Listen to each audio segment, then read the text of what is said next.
नगरपालिका परिषद बालाघाट की आज की बैठक शहर के ज्वलंत मुद्दों और तीखी बहसों के नाम रही। हनुमान चौक पर सालों से बरकरार जलभराव की समस्या से लेकर नगरपालिका की दुकानों में चल रहे किराया सिंडिकेट तक विपक्ष ने सत्ता पक्ष और अधिकारियों को जमकर घेरा।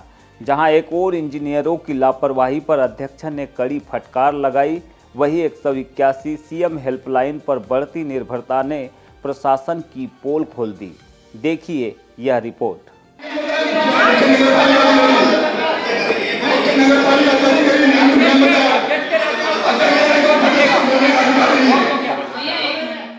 सभागार में कार्यवाही शुरू होते ही पार्षद राज हरिनखेड़े ने इंजीनियरों की कार्यप्रणाली पर सवाल उठाए। हंगामे की स्थिति तब बनी जब उपाध्यक्ष ने उन्हें शालीनता की नसीहत दी, जिस पर भाजपा के ही पार्षद एकजुट होकर खड़े हो गए।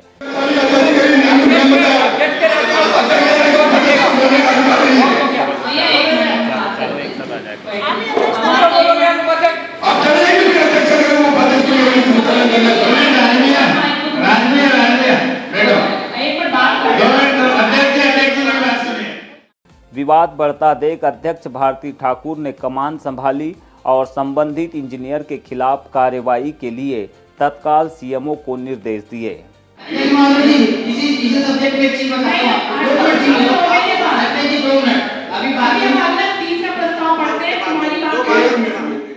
शहर की सबसे पुरानी समस्या यानी कि हनुमान चौक पर जलभराव को लेकर नेता प्रतिपक्ष और अध्यक्ष के बीच सीधी भिड़ंत हुई। तय किया गया कि पवन होटल की ओर नाले का डायवर्जन किया जाएगा। रीवा की कंपनी को मई तक काम पूरा करने का अल्टीमेटम भी दिया गया है। जो हृदय स्थल है हनुमान चौक, वहाँ की समस्या कई वर्षों से है जल भराव की, और वहाँ के व्यापारी और शहर के लोग परेशान हैं। इसका विधिवत रूप से टेंडर हुआ है, ठेकेदार नियुक्त हुआ है, कार्यादेश भी उसे बहुत पहले जारी कर दिया गया है। पर अपन यही कहेंगे अभी कि ठेकेदार की धीमी गति या उदासीनता के चलते कार्य बहुत डिले हो रहा है। और आज वो संबंधित प्रस्ताव आया था और उस पर मैंने अपना सुझाव अभिमत ये दिया हूँ कि कार्य जल्दी से जल्दी होना चाहिए और हनुमान चौक की जल भराव की समस्या का निदान होना चाहिए। पीआईसी में इसको निरस्त करने का मामला आया तो ठेकेदार ने अपनी एक पूरा वर्क प्लान बना के संबंधित उपयंत्री और सीएमओ को दिया कि मैं अपने वर्क प्लान के हिसाब से काम करूंगा। प्रति हफ्ते प्रति महीने के हिसाब से 15 दिन के हिसाब से उसकी वर्किंग प्रोग्रेस क्या होना चाहिए वो उपयंत्री चेक करेगा। और अभी जब उसने अपना वर्क प्लान दिया उसके बाद से लगभग 15 दिन हो गए हैं जो उसकी कार्य प्रगति हमारा उपयंत्री और सीएमओ समय समय पे जाके चेक करते हैं। वो अपने वर्क प्लान के हिसाब से काम कर रहा है।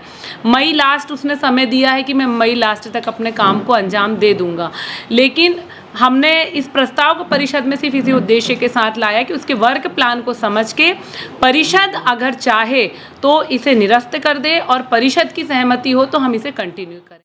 नेता प्रतिपक्ष कारो लिल्हारे और सत्ता पक्ष की पार्षद श्वेता जैन ने नपा की संपत्ति पर चल रहे बड़े खेल का खुलासा किया। उन्होंने बताया कि कुछ लोग नपा से 150-200 रुपये में दुकान और चबूतरा लेकर उसे दूसरों को 3 से 4 हज़ार रुपये में किराए पर दे रहे हैं।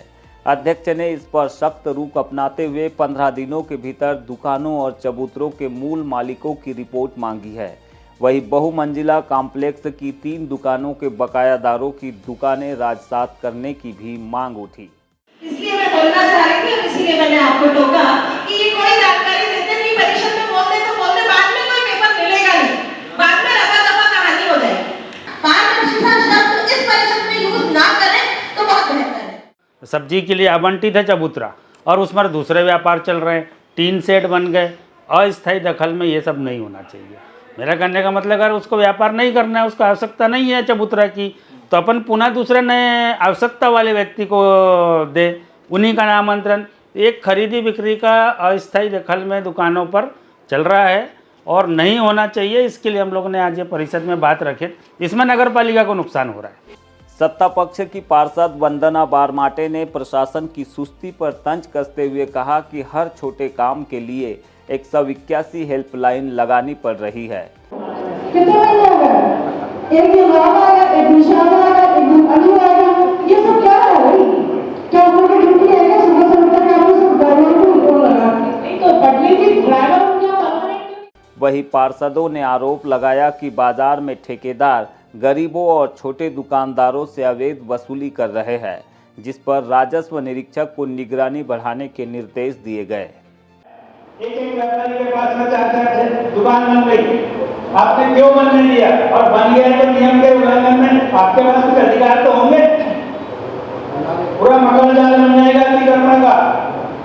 ध्यान दीजिए इसको, आरक्षक साहब, जिसके नाम से हम नहीं चाहते कि नगर पालिका पर किसी प्रकार का आरोप प्रत्यारोप हो या किसी भी प्रकार की लापरवाही कर्मचारियों के द्वारा बरती जाए। पूरी पारदर्शिता के साथ ये काम हो और एक हम जायज़ जो ठेके में जो पैसा लिया जाता है वही वसूली की जाए। इस उद्देश्य से ई निविदा लगाने की बात यहाँ तय की गई है, जिसमें ई निविदा के द्वारा ठेकेदार वसूली करेगा। लेकिन इसमें एक बात ये तय हुई है कि जब त्यौहारी बाज़ार हमारी लगेगी, चाहे दीपावली हो या अन्य कोई भी त्यौहार हो, इनमें जब बाहर के हमारे गांव के विक्रेता आते हैं दिए, फूल बत्ती या ऐसा अन्य कोई सामान बेचने, तो उनके लिए पूर्णतः फ्री रहेगा।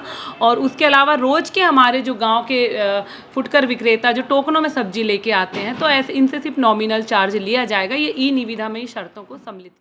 बैठक के अंतिम चरण में वार्ड 16 के शरणार्थी परिवारों को पट्टा देने पर विवाद हुआ। नेता प्रतिपक्ष कारो लिल्हारे ने सवाल उठाया कि जब भूमि नजूल की है और अधिकार कलेक्टर का है तो नपा प्रस्ताव क्यों लाई। उधर सोशल ऑडिट को लेकर भी अध्यक्ष और कारो लिल्हारे के बीच तीखी बहस हुई, जिसे बाद में विधायक प्रतिनिधि ने अधिनियम की धाराओं का हवाला देकर शांत कराया। हालांकि इस प्रस्ताव पर नेता प्रतिपक्ष ने असहमति भी जताई है। नगर पालिका की हैसियत क्यों खिलवाड़ कर रहे हो? नगर पालिका चली गया, उसको राज्य सभा नहीं देगा, जो नियम अनुसार कार्रवाई वही होगी। नियम अगर उनको देना रहता ना तो दे सकते थे। ऐसे कई प्रस्ताव नगर पालिका की नहीं है, अभी और नहीं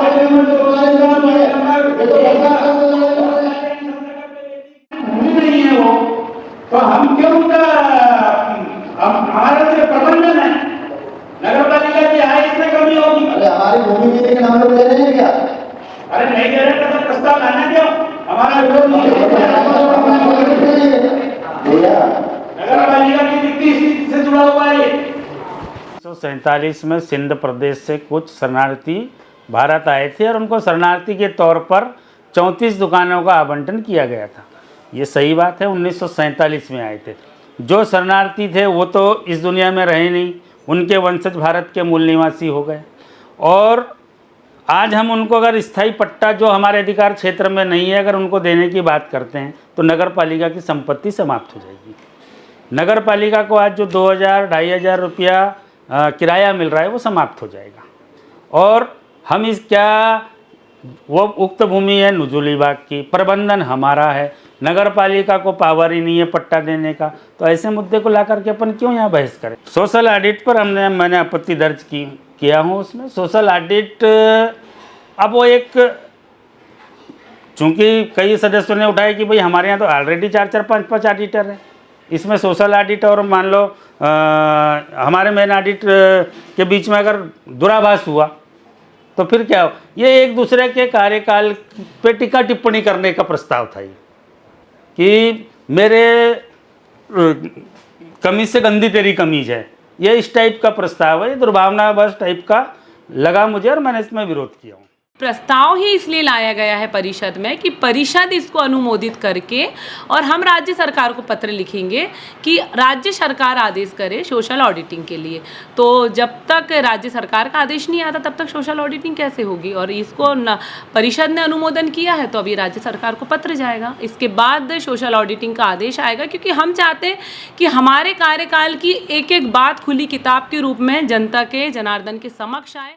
एजेंडे में शामिल सभी प्रस्तावों पर सहमति बनी, लेकिन हनुमान चौक का भविष्य और दुकानों की जांच अब नपा प्रशासन के लिए लिटमस टेस्ट है।